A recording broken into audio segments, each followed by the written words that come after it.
वैष्णवी हगवणेंच्या मृत्यू प्रकरणी जबाबदार असल्याचा आरोप असलेल्या राजेंद्र हगवणे आणि मुलगा सुशीलची राष्ट्रवादीतून हकालपट्टी। दोघांनाही पक्ष सदस्य पदावरून केलं बडतर्फ।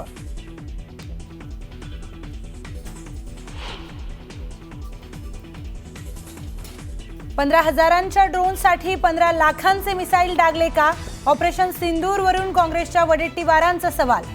तर मूर्खांना उत्तर देत नाही म्हणत मुख्यमंत्री फडणवीसांनी फटकारलं।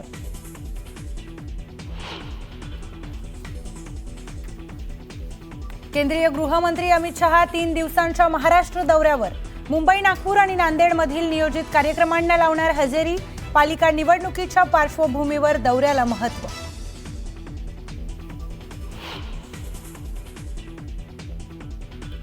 राज्यात पुढील 4 दिवस मुसळधार पावसाचा अंदाज। मुंबईसह कोकण, मध्य महाराष्ट्रामध्ये मुसळधार पाऊस पडणार असल्याची हवामान विभागाची माहिती।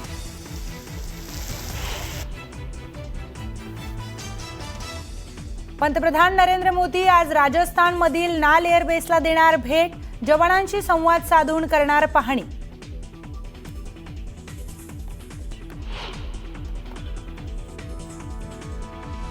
पहलगाम हल्ल्याचा उद्देश हा धार्मिक दंगल घडवण्याचा होता।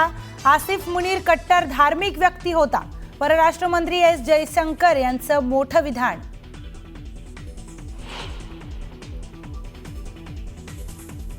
ज्योती मल्होत्राचं आता मुंबई कनेक्शन समोर। जुलै ते सप्टेंबरमध्ये 2024 मध्ये ज्योतीने 3 वेळा मुंबईला दिली भेट। पाकिस्तानला संवेदनशील माहिती पुरवल्याचाही संशय।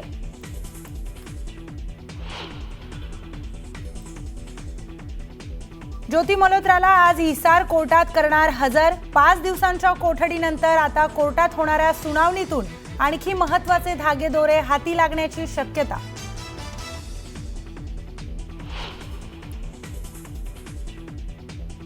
पहलगाम दहशतवादी हल्ल्याला आज 1 महिना पूर्ण। मात्र महिना उलटूनही पाकिस्तानने केलेल्या नापाक कुरापतींच्या जखमा कायम।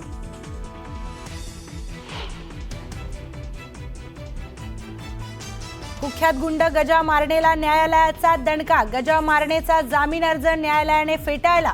अर्ज फेटाळल्यानं आता गजा मारणेचा मुक्काम जेलमध्येच।